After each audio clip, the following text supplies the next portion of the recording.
खबर है, इस्लामाबाद जाने वाली फ्लाइट डाइवर्ट की जा रही है। पाकिस्तान में हलचल बढ़ गई है और जो लाहौर में एयर स्पेस पर जो हुआ और जिस तरीके के धमाके हुए उससे कहीं ना कहीं डरा हुआ पाकिस्तान अब फ्लाइट्स को या तो बंद कर रहा है, आवाजाही बंद कर रहा है या फिर उसे डाइवर्ट किया जा रहा है। जो खबर है उसके मुताबिक इस्लामाबाद जाने वाली फ्लाइट डाइवर्ट की जा रही है, यानी कि डर है कि एक तरफा नहीं चौतरफा वार हो सकता है। कहां कहां लड़े पाकिस्तान, क्या बलूचों से लड़े, किन किन किनारों से लड़े अभी।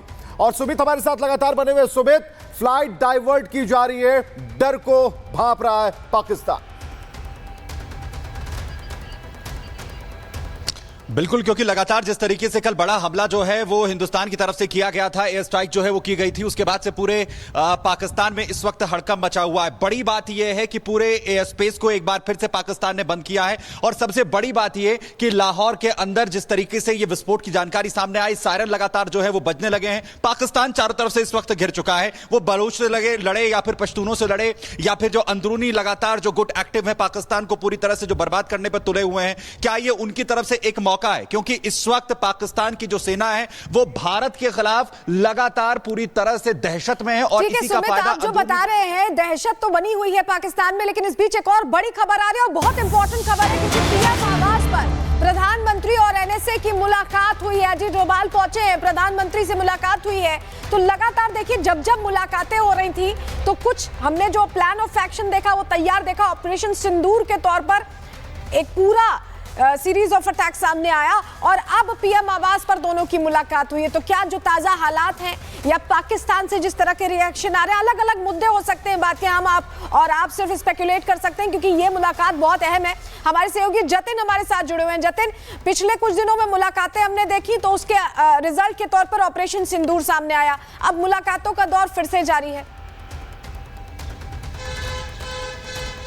बिल्कुल, देखिए एनएसए के साथ जब जब मुलाकात हुई, आपको याद होगा कि पहलगाम आतंकी हमला 22 को होता है। बीच दौरे पर, विदेश दौरे पर प्रधानमंत्री वापस आते हैं और एयरपोर्ट पर ही एनएसए के साथ बैठक हो जाती है और उसके बाद प्रधानमंत्री मोदी का साफ बयान आया कि जितने भी आतंकवादियों के ठिकाने बचे हैं सबको मिट्टी में मिला दिया जाएगा। और पाकिस्तान के पंजाब प्रांत में भावलपुर की तस्वीर कल सबने देखी कि जितना बड़ा मदरसे के नाम पर टेरर कैंप चल रहा था आसर मसूद का, वो पूरे तरीके से मलबे में तब्दील हो गया। लेकिन अब एनएसए की मीटिंग इस लिहाज से भी महत्वपूर्ण है क्योंकि बॉर्डर्स पर जो सिचुएशन है, चाहे आप पुंछ की बात कर लीजिए, राजौरी की बात कर लीजिए, उरी की बात कर लीजिए, इन सभी जगहों पर पाकिस्तान जो रिहायशी इलाकों को टारगेट कर रहा है उसका किस तरीके से जवाब देना है वो एनएसए की इस बैठक में साफ तौर पर तय होगा। और दूसरा, कल आपने हमारे डिफेंस चीफ का एक तरीके से स्टेटमेंट देखा था, उन्होंने कहा था पिक्चर अभी बाकी है। तो क्या कुछ बड़ा आने वाले दिनों में होने वाला है, इसको लेकर पूरी रणनीति तैयार की जाएगी। और अब से 15 मिनट बाद जो सर्वदलीय बैठक होनी है उस बैठक में भी इस एनएसए मीटिंग को लेकर चर्चा की जाएगी कि सर्वदलीय बैठक में अब आगे भारत क्या कुछ करने वाला है वो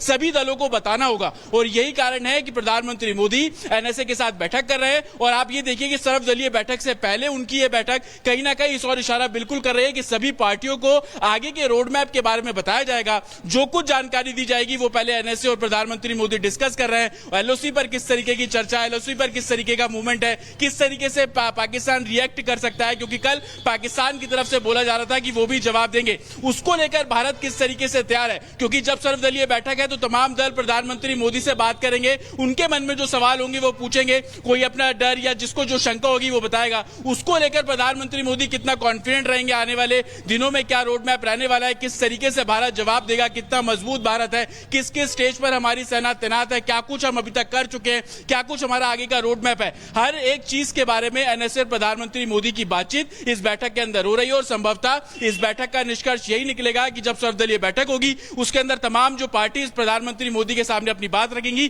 तो उसका एक एक जवाब प्रधानमंत्री मोदी देंगे। अब देखना होगा कि इस बैठक के बाद क्या होता है। दो बड़ी बैठक आज होने वाली हैं। आप हमारे साथ बने रहिए, आपके पास वापस लौटेंगे। इसी बीच अपने दर्शकों को बता दें, भारत के पलटवार से बौखलाया पाकिस्तान सीमा पर सीजफायर का उल्लंघन कर रहा है।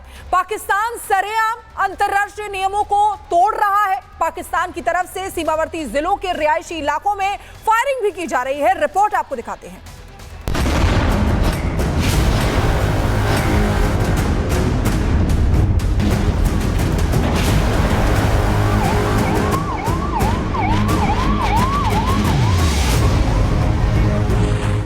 ऑपरेशन सिंदूर के बाद पाकिस्तान पूरी तरह से घबरा गया है।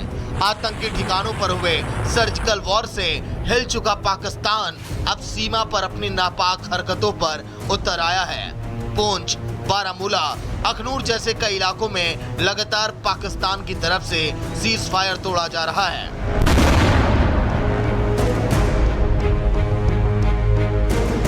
पाकिस्तान जो ऑपरेशन सिंदूर में भारत की सर्जिकल स्ट्राइक का शिकार बना, अब बौखलाहट में सीमा पर फायरिंग कर रहा है और भारतीय सेना हर गोली का जवाब गोली से दे रही है।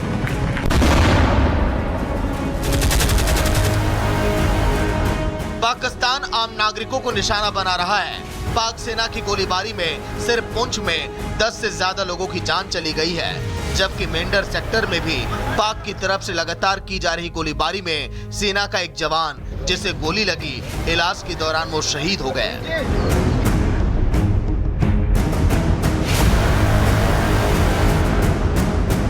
पाकिस्तान की हरकतें नई नहीं है। जब भी उसे कूटनीतिक या सैन्य मोर्चे पर झटका लगता है, वो सीमा पर गोलीबारी शुरू कर देता है। इस बार तो उसने पुंछ में गुरुद्वारे पर भी हमला किया है।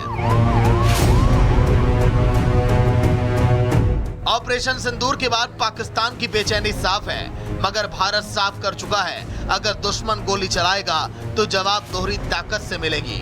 सेना प्रमुख जनरल उपेंद्र द्विवेदी पाकिस्तान की हर हरकत पर नजर रख रहे हैं और स्थानीय लोगों के साथ लगातार संपर्क में हैं। गोलियों की ये बारिश सिर्फ सीमा पर नहीं रुकती, इसके साए में जीते हैं आम लोग। कई गांव खाली कराए गए हैं और लोग डर के साए में जी रहे हैं, लेकिन उन्हें भरोसा है अपनी भारतीय सेना पर। Bureau report, Republic Bharat.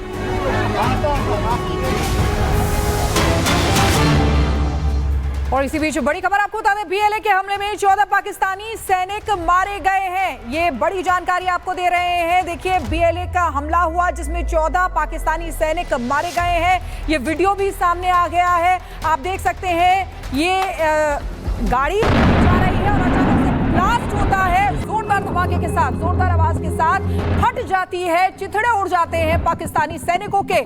IED blast वहां पर किया गया है, तो बीएलए की तरफ से ये हमला किया गया है और ये तस्वीरें आपको दिखा रहे हैं। देखिए किस तरीके से एकदम जोरदार धमाका होता है और पूरी गाड़ी उनकी फट जाती है।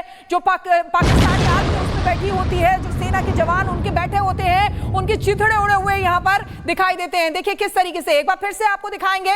ये देखिए, ये की गाड़ी जा रही है, लेकिन अचानक से ब्लास्ट होता है।